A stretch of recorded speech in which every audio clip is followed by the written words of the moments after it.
तो जय हिंद दोस्तों। उपस्थित हूँ आपके सामने हिस्ट्री के लेक्चर 3 के साथ। 2 लेक्चर आप लोगों को अपलोड करा दिए गए हैं, आप उसको वॉच करेंगे। लेक्चर 3 आपके सामने। आज हमारा टॉपिक रहने वाला है इंडस वैली सिविलाइजेशन। जैसा कि आपको पता है कि मध्य प्रदेश कांस्टेबल के लिए टारगेट एक ऑनलाइन बैच आपके लिए लॉन्च कर चुके हैं, जिसके तहत आपको आज हिस्ट्री का लेक्चर 3 प्रोवाइड कराने जा रहे हैं। इसको अपन देखेंगे। अपना टॉपिक है आज सिंधु घाटी सभ्यता। सिंधु घाटी सभ्यता,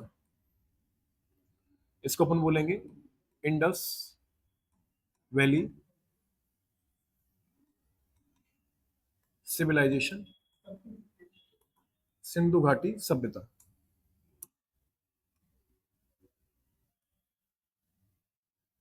अब प्रश्न आता होगा, सर क्या इसको केवल सिंधु घाटी सभ्यता के नाम से जानते? तो नहीं, इसको अपन हड़प्पा सभ्यता भी कहते हैं। इसको अपन हड़प्पा सभ्यता भी कहते हैं, है ना। और इंग्लिश वाला बच्चा इसको एक नाम और याद रखेगा, इसको अपन ब्रॉन्ज एज सिविलाइजेशन भी कहते हैं। ब्रॉन्ज एज सिविलाइजेशन भी कहते हैं, है ना।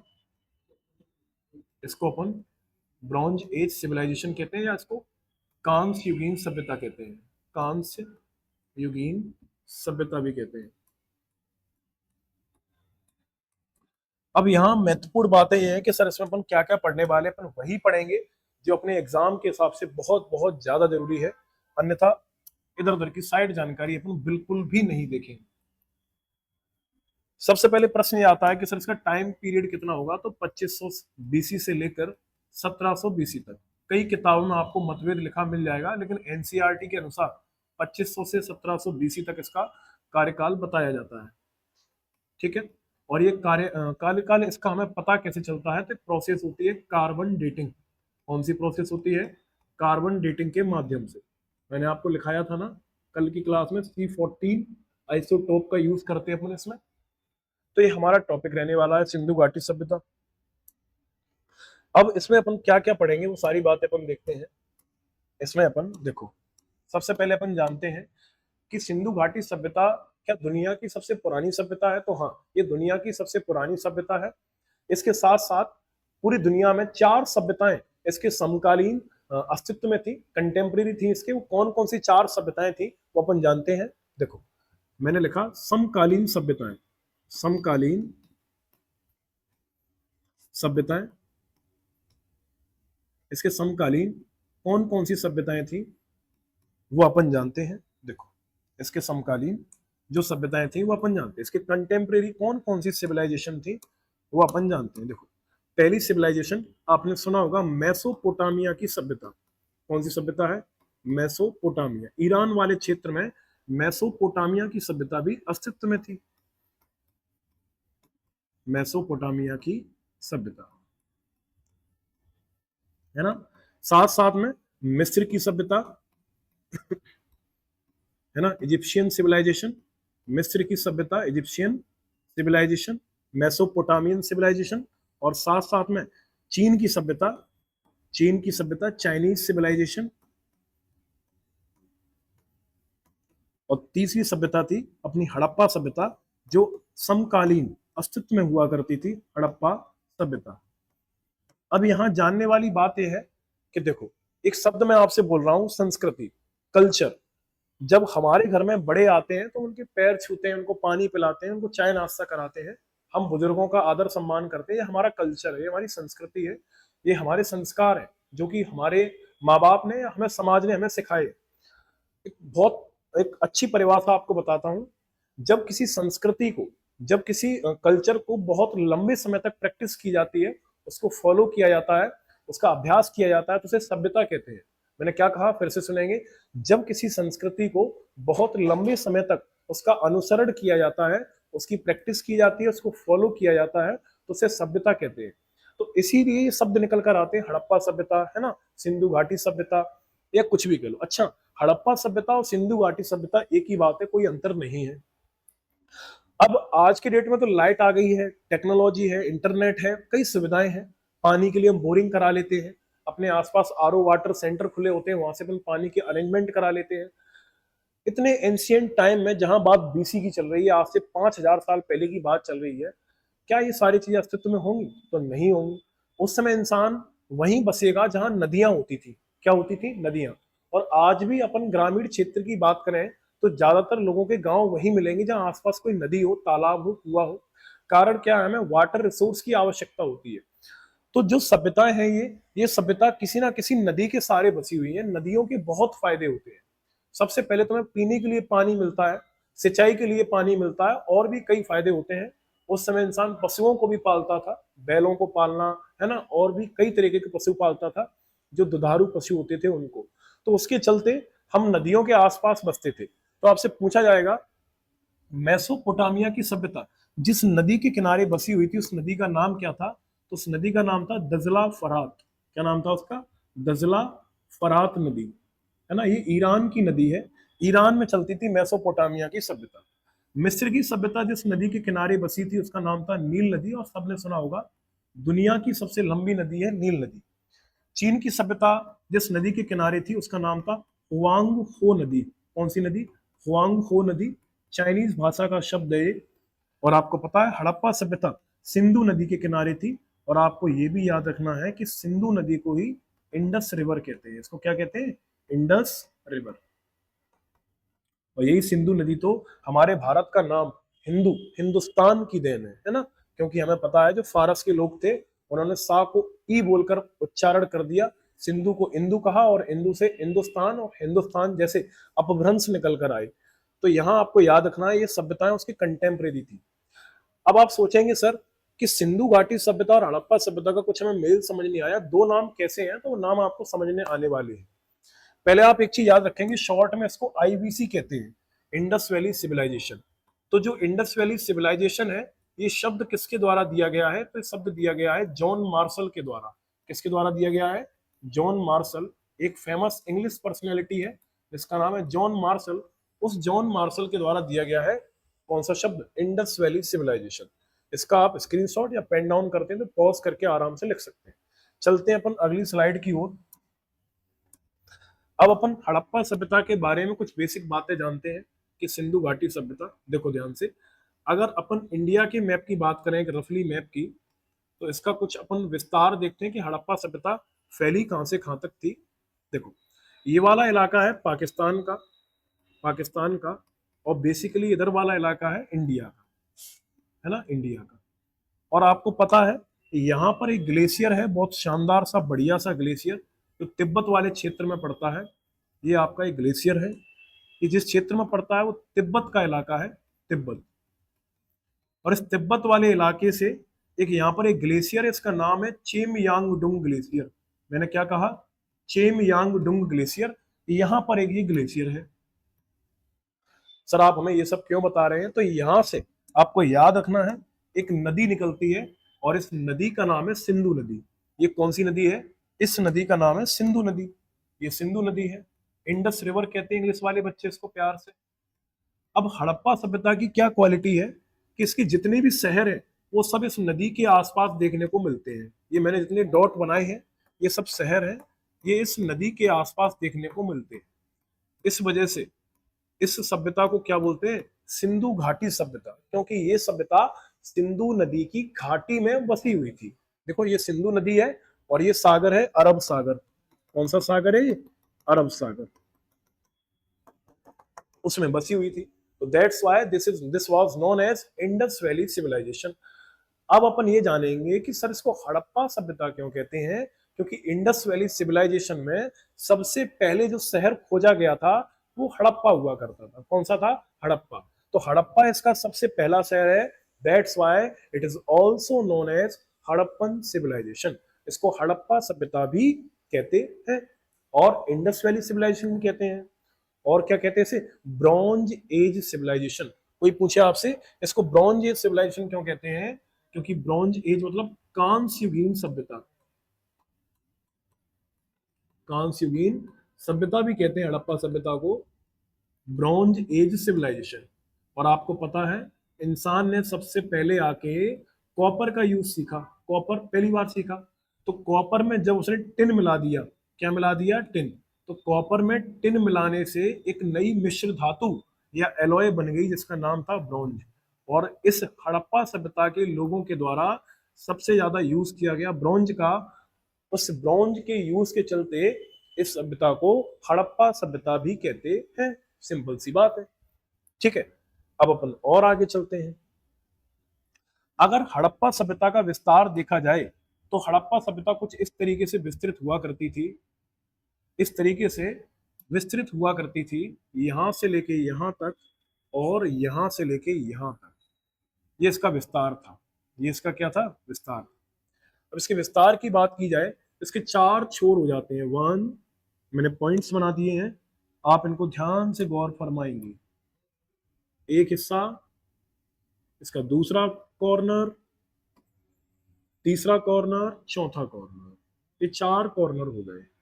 ठीक है, अब इन चारों कॉर्नर पर जैसे आप जब इंडियन ज्योग्राफी पढ़ते हैं तो वहां आपको भारत के नक्शे में चार कॉर्नर दिखाए जाते हैं। जैसे उत्तरी हिस्सा है इंदिरा कॉल, दक्षिणी है इंदिरा पॉइंट, है ना, मुख्य भूमिका ले ले तो कन्याकुमारी, और इधर वाला ले ले अपन पाकिस्तान गुजरात वाला तो गोहर मोती, और अरुणाचल प्रदेश में अपना हो जाता है कि तो चार कोने हैं। ऐसे ही इंडस वैली सिविलाइजेशन वो इसी क्षेत्र में एग्जिस्ट हुआ करता था, यही पूरा फैला हुआ था ज्यादातर हिस्सा इसका। अब इस वाले क्षेत्र में जब फैला था तो इसके जो चार कॉर्नर थे, ये चार कॉर्नर है इसके, कितने कॉर्नर हैं, चार। इन चारों कॉर्नर पर कोई ना कोई शहर बसे थे। तो पेपर में इन शहरों के नाम पूछ लेते हैं। पेपर वाले बहुत बदमाश होते हैं, पेपर वाले बहुत बदमाश होते हैं। ये जो शहर था, इस शहर का नाम था, मैं एक काम करता हूं, इसको अगली स्लाइड पर समझाता हूं। ये चार कोनों पर कैसे कैसे शहर थे, देखो इसको अपन यही समझ लो, इतने हिस्से में फैली हुई थी। देखो अगर मैं इसको ऐसे कर लूं,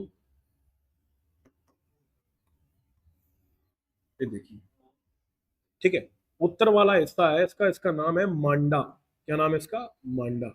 ये इसका उत्तरी हिस्सा है, मैं पता है ये उत्तर है, ये दक्षिण है, और ये क्या है, ये पश्चिम है, और ये क्या है, ये पूर्व है। ठीक है, अब देखो यहां पर जो शहर बसा हुआ है, इस शहर का नाम है, बहुत प्यारा सा नाम इसका, इसका नाम है मांडा। और मांडा कहां पे है, जम्मू एंड कश्मीर में, जम्मू कश्मीर में। ठीक है, ये वाला शहर है, इसका नाम है दयामाबाद, दयामाबाद। दयामाबाद कहां पे है, ये महाराष्ट्र में है, महाराष्ट्र। ठीक है, ये वाला शहर है, इसका नाम है आलमगीरपुर, आलमगीरपुर। और बहुत क्लियरली आपसे पूछ लिया जाए तो मेरठ में है ये शहर। और ये वाला शहर आपसे पूछा जाए तो इसका नाम है सुतकांगेडोर, सुतकांगेडोर। और सुतकांगेडोर कहाँ पे है, ये बलूचिस्तान में है, बलूचिस्तान। ठीक है, ये चार कोने हैं इसके, ये शहरों के चार कोने। इस बात को आप यहाँ इंप्लीमेंट कर सकते हैं, ये चार कोने हैं। ये उत्तरी कोना है, ये दक्षिणी है, ये पश्चिमी है, और ये पूर्वी कॉर्नर है इसका। इसको अपन इस मैप को यहाँ रिलेट कर सकते हैं उठा के, है ना। यहाँ इसको अपन देखना चाहें तुलना करके, तो ये वाला हिस्सा कौन सा है, ये मांडा है ना, ये मांडा है, ये मेरठ का इलाका है, ये दयामाबाद है, और ये कौन सा है, ये सुतकांगेडोर है। अब मैंने यहाँ इसलिए लिखा क्योंकि बहुत ज्यादा खिचड़ी पक जाती है, सुतकांगेडोर। अब थोड़ा सा इसको और क्लियरली समझते हैं। मैं उम्मीद करता हूं यहां तक किसी कोई समस्या नहीं आ रही होगी। तिब्बत में चेमयांगडुंग ग्लेशियर है, इस चेमयांगडुंग ग्लेशियर से सिंधु नदी निकलती है, और सिंधु नदी भारत तिब्बत, तिब्बत भारत से बहते हुए पाकिस्तान से होते हुए अरब सागर में अपना जल गिरा देती है, यहाँ पर अपना माउथ बनाती है। और इसके सहारे सहारे इसकी घाटी में जो शहर बसे हैं, तो इस कारण इसको सिंधु घाटी सभ्यता बोला गया। पहला शहर हड़प्पा है तो इसे हड़प्पा सभ्यता भी कहते हैं। और यहाँ के लोग कांसे का प्रयोग सीख गए थे, तो इस वजह से इसको ब्रॉन्ज एज सिविलाइजेशन या कांस्य युगीन सभ्यता कहते हैं। और केमिस्ट्री के तौर पर याद रख लेना कि जो कांसा होता है वो कॉपर और टिन से मिलकर बना होता है, बड़ा ही तो सिंपल है। और पीतल पूछ ले तो आपको याद रखना है कॉपर और जिंक से बनता है पीतल, कांसा बनता है कॉपर और टिन से। तो आप याद रखें मन में अपने, देखो रिवाइज करने की कोशिश करो मनी मन में। उत्तर में बात करें तो मांडा, दक्षिण में बात करें तो दयामाबाद, पश्चिम में बात करें तो सुतकांगीडोर, और पूर्व में बात करें तो आलमगीरपुर, मेरठ। सिंपल सी बातें हैं। अब ये भी पूछ लेते हैं कि सर यहाँ पे नदियां कौन कौन सी बहती थी, तो नदियों के नाम पूछ लेते हैं। देखो मेन नदी तो इंडस रिवर है, लेकिन कई छोटी छोटी नदियां भी तो होती हैं जो उसकी ट्रिब्यूटरीज होती हैं, सहायक नदियां होती हैं, है ना। तो यहाँ पर जो नदी फ्लो करती है, इस नदी का नाम था, इस नदी का जो यहाँ फ्लो करती थी जम्मू कश्मीर में, इसका नाम था चिनाब नदी। कौन सी है? चिनाब, है ना। एक काम करते हैं, नदी का बढ़िया सा अपन स्काई ब्लू कलर से लिखते हैं, ये पानी भी ऐसे ही होता है, चिनाब नदी। ठीक है, मेरठ में जो नदी थी इसका नाम था हिंडन नदी। कौन सी नदी? हिंडन नदी। ठीक है, और बात करें आपसे, इसके यहां पर नदी थी, इसका नाम था दाश्क नदी। कौन सी नदी? दाश्क। बलूचिस्तान, और बलूचिस्तान कहां पे आता है? पाकिस्तान में। और दयामाबाद में जो नदी थी इसका नाम था प्रवरा नदी। प्रवरा नदी। कई बच्चे हैं प्यारे से, इन्होंने प्रवरा नदी का नाम ही नहीं सुना होगा। तो प्रवरा नदी गोदावरी की सहायक नदी है। इसकी सहायक नदी है गोदावरी की।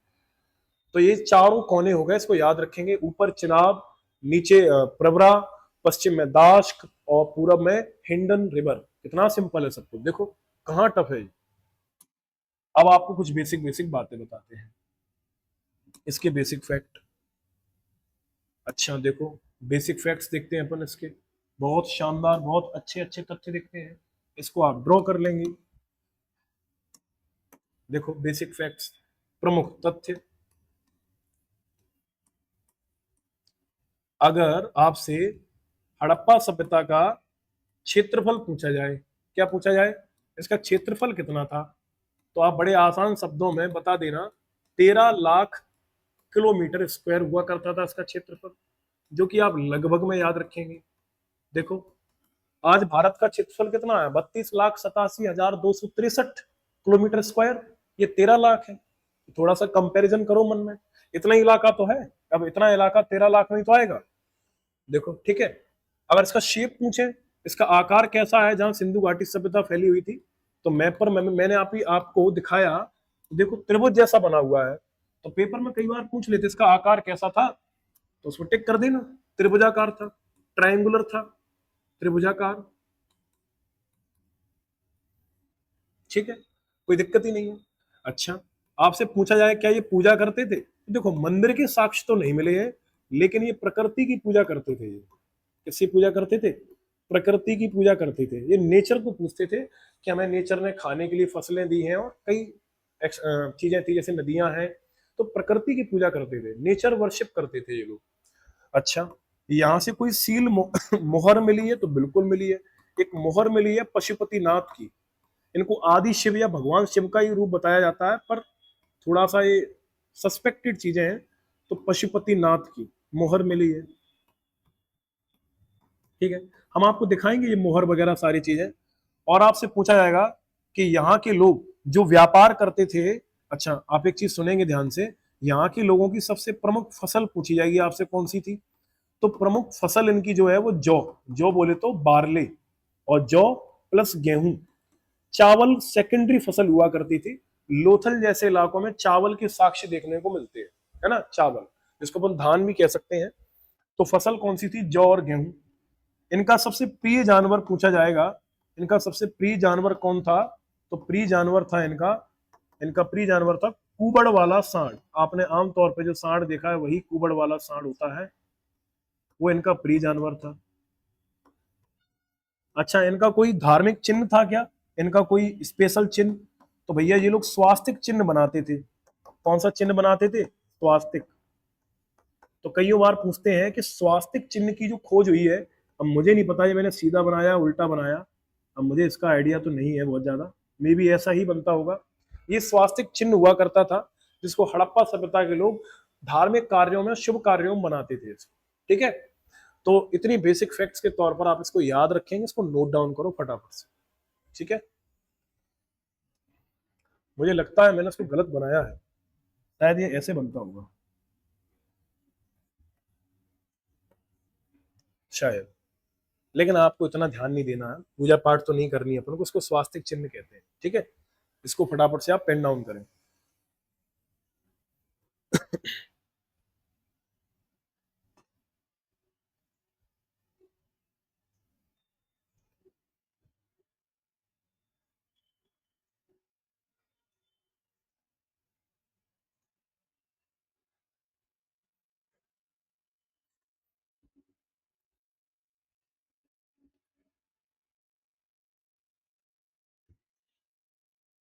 फटाफट से लिखते चलें इसको।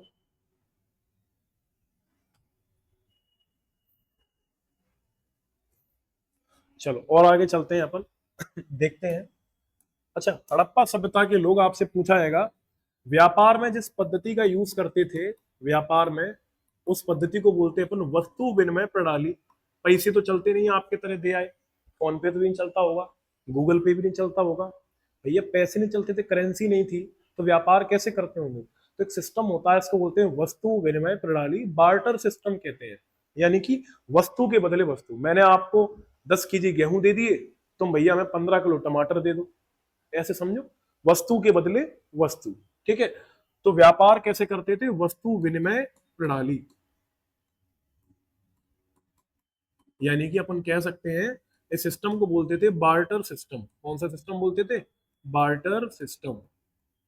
अच्छा, ये मापन कैसे करते थे? कोई तराजू वगैरह, हाँ थे तो तराजू, लेकिन इनके जितने भी जो वेट होते थे, जो बांट होते थे, वो 16 के रेशियो में रहते थे। किसके रेशियो में रहते थे? 16 के मल्टीपल में कह लो अपन, या 16 के गुणज में होते थे, है ना। भैया कपड़े भी पहनते थे, तो उनके कपड़े जो थे वो ऊनी और सूती कपड़ों का प्रयोग करते थे, मौसम के हिसाब से, ऊनी व सूती कपड़े। ठीक है, और सुनो ध्यान से, मनोरंजन करते थे। तो मनोरंजन में इनकी सबसे खास दो चीजें थी, एक तो था पांसा खेलना, डाइस, दूसरा नृत्य देखना। बढ़िया नृत्यांगनाएं हुआ करती थी, नृत्य करके दिखाती थी, मनोरंजन होता था इनका। ठीक, आगे देखते हैं अपन। ये कोई पेय पदार्थ लेते थे, कोई शौकीन वगैरह थे क्या रंगीन मिजाज के? तो हाँ, अब एल्कोहल वगैरह का तो उपयोग नहीं होता था, ये सोमरस का सेवन करते थे। किसका करते थे? सोमरस का। एक उत्तेजक पदार्थ होता है, सोम नाम का एक पौधा होता है, उसकी पत्तियों के अर्क से इस रस को बनाते हैं, सोमरस का प्रयोग करते थे। और आप लिखना चाहें तो और भी लिख सकते हैं, बातें बहुत खास खास हैं। ठीक है, आपसे और पूछा जाएगा आपसे कि हाँ, यहाँ के लोग कॉटन से अच्छा खासा परिचित थे, कॉटन का व्यापार करते थे बहुत अच्छे लेवल पे। ठीक है, तो इतनी बातें आप लिखें, इसमें खास खास बातें हैं आपके लिए। ठीक, और सबसे पहला शहर जो खोजा गया, पहला शहर कौन सा खोजा गया था? हड़प्पा। इस वजह से इसको हड़प्पा सभ्यता भी कहते हैं। हड़प्पा कहाँ है? आज पाकिस्तान में है भाई, पाकिस्तान। लिखो इसको इतना फटाफट से, इसको फटाफट से नोट डाउन करिए।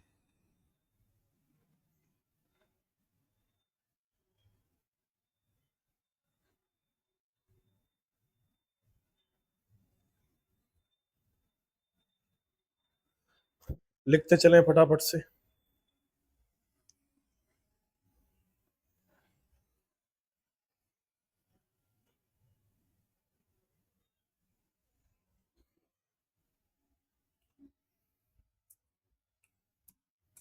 अच्छा देखो, यहाँ आपको एक बात बता देते हैं, बहुत शानदार सी बात है, जो आपको जीवन में काम भी आएंगी और एग्जाम में भी पूछी जाएंगी।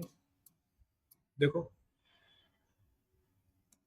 हड़प्पा सभ्यता के लोग जो थे ना, यहाँ से जब खुदाई की गई तो हथियार के साक्ष्य नहीं मिले। किसके साक्ष्य नहीं मिले? हथियार के एविडेंस नहीं मिले। जब हथियार के साक्ष्य नहीं मिले,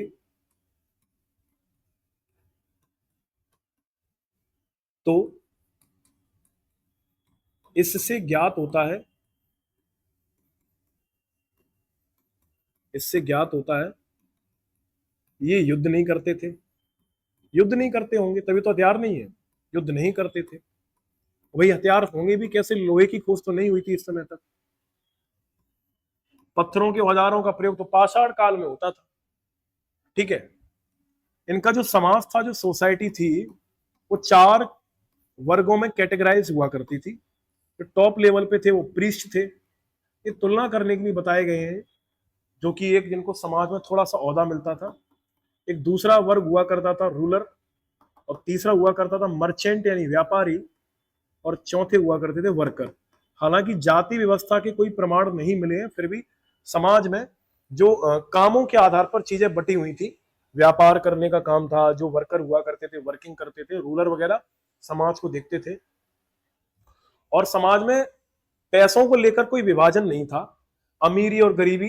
क्यों नहीं था? आप ऐसे समझें, क्योंकि इनके समाज में एक फंडा था, जो अमीर लोग होते थे उस शहर के एक हिस्से में रहते थे, और गरीब लोग तुलनात्मक रूप से, अमीर गरीब बस तुलनात्मक रूप से होता है, कोई भी होता है, तो गरीब लोग शहर के दूसरे हिस्से में होते थे। तो ऐसा कोई मतभेद नहीं हो पाता था, है ना। अब जब सब लोगों की सैलरी 100 रुपए और साथ में रहते हो इकट्ठे एक बहुत बड़ी कम्युनिटी में, तो क्या ही अपने आपस में अंतर कर पाएंगे। और जिनकी सैलरी 1 लाख रुपए हो और वो आपस में एक कौम बनाकर रहते हो, तो वो भी अंतर नहीं कर पाएंगे। तो समाज इनका जो था, अमीर और गरीब अलग अलग वर्गों में रहते थे, ठीक है। सोसाइटी इस तरीके से इनकी बटी हुई थी। अब हड़प्पा सभ्यता की खोज बड़ी इंटरेस्टिंग है। आपको पता है, जब 1853 में रेल चलाई गई थी पहली, लॉर्ड डलहौजी के शासनकाल में, तो रेल को चलाने से पहले पटरियां डालनी थी। तो कराची नाम की जगह है पाकिस्तान में, वहां पटरियां डाली जा रही थी। तो पटरियों को डालते डालते क्या हुआ, जब पटरियों को डालने के लिए जब खुदाई करते हैं, तो खुदाई करते करते ऐसी ऐसी चीजें निकलने लगी, तो लोग आश्चर्यचकित रहने लगे। तो उसी में से एक ठेकेदार हुआ करता था अंग्रेजों का, इसका नाम था चार्ल्स एमरसन। चार्ल्स एमरसन, 1828 की बात है। इसको कुछ ईंटें मिली, और ये ईंटें कुछ स्पेशल टाइप की थी। ये थोड़ा आश्चर्यचकित हो गया, और इसने कहा ये क्या ही है, समझ नहीं आया कुछ। तब भारत में एक बहुत ऐसा व्यक्ति आया, उसने इतिहास के क्षेत्र में बहुत ज्यादा रुचि जताई। इसका नाम था अलेक्जेंडर कनिंगम, जो कि मैंने आपको कल की क्लास में बताया था। इसको father of archaeological survey of India कहते हैं। इसने वहां कहा पूरा खुदाई करो लाइन से। तो पता चला, जब उसको पूरा खुद डाला गया, तो इतने सारे आर्कियोलॉजिकल सोर्सेस निकले कि पूरे के पूरे सब हैरान हो गए। और पता चला इस पूरे क्षेत्र में एक ऐसी सभ्यता रहती थी हजारों साल पहले। इसको नाम दिया गया सिंधु घाटी सभ्यता, क्योंकि सारे के सारे शहर सिंधु घाटी के आसपास मिले, और सबसे पहला शहर हड़प्पा मिला, तो हड़प्पा सभ्यता इसको नाम दिया गया, ठीक है। अब यहां समझने वाली बात यह है कि सर सबसे पहला जो शहर है हड़प्पा, ये खोजा किसने था? तो 1921 की बात है, दयाराम साहनी के द्वारा इसको खोजा गया। मैं सारी बातें आपको लिखाऊंगा, ठीक है। अब क्लास थोड़ी ज्यादा बड़ी हो जाएगी, तो इस क्लास को अपन यहीं समाप्त करते हैं। आगे की बातें अपन कल की क्लास में डिस्कस करेंगे, जहां आपके लिए हिस्ट्री का लेक्चर 4 लेकर आएंगे। और मैंने आपसे वादा किया है, जो पढ़ाऊंगा वो आपको मेरी पूरी कोशिश रहेगी 80 से 90% एग्जाम में मिलने का। तो आप इसके प्रॉपर नोट्स बनाएंगे और रिवीजन करेंगे, और कहीं से आपको प्रीवियस ईयर क्वेश्चंस मिलते हैं जो टॉपिक हो जाते हैं, उनके क्वेश्चंस लगाएंगे जरूर आप एक बार, ठीक है। तो इसी के साथ सबको जय हिंद, जय भारत।